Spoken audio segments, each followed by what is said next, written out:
അങ്ങനെ കുറച്ച് വൈകിയാണെങ്കിലും നമ്മളിന്ന് തുടരും കാണാൻ പോയി കേട്ടോ. പെട്ടെന്നെടുത്ത തീരുമാനമായതുകൊണ്ട് തന്നെ നമ്മൾ 12 മണിയുടെ ഷോക്കാണ് പോയത് കേട്ടോ. പിന്നെ ഞങ്ങൾ എപ്പോഴും സമയം കൈ പിടിച്ച് പോകുന്നതായതുകൊണ്ട് ഇത്തവണയും പതിവ് തെറ്റിക്കാൻ പോയില്ല.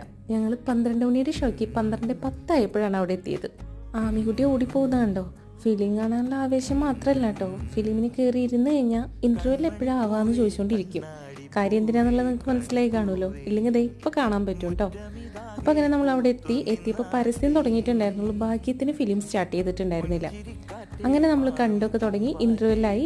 ആൾക്ക് കിട്ടേണ്ടതും കിട്ടി, ആൾ ഓടുന്നുണ്ട് കേട്ടോ. പിന്നെ ഫിലിമിനെ കുറിച്ച് പറയുകയാണെന്നുണ്ടെങ്കിൽ എനിക്ക് ഒരുപാട് ഇഷ്ടപ്പെട്ടു. നല്ല അടിപൊളി ത്രില്ലർ മൂവിയാണ്. അതോടൊപ്പം തന്നെ ഒരു ഫാമിലി കാണാൻ പറ്റിയിട്ടുള്ളൊരു മൂവിയും കൂടിയിട്ടാണ്. പിന്നെ എനിക്കിതിൽ ഏറ്റവും കൂടുതൽ ഇഷ്ടപ്പെട്ടത് ഇതിലെ വില്ലനാണ് കേട്ടോ. ഫുൾ ടൈം ചിരിച്ചുകൊണ്ടിരിക്കുന്ന ഒരു വില്ലൻ. ആളുടെ വോയിസും ആക്ടിങ്ങും എല്ലാം സൂപ്പറായിട്ടുണ്ട്. നിങ്ങൾക്കും ആ വില്ലനെ ഇഷ്ടമായെന്നുണ്ടെങ്കിൽ ഇവിടെ കമൻറ്റ് ചെയ്യണേ. പാർക്കിംഗ് ഏരിയയിലൊന്നും ഒട്ടും വെട്ടമില്ല കേട്ടോ. പുലർച്ചെ 3 മണി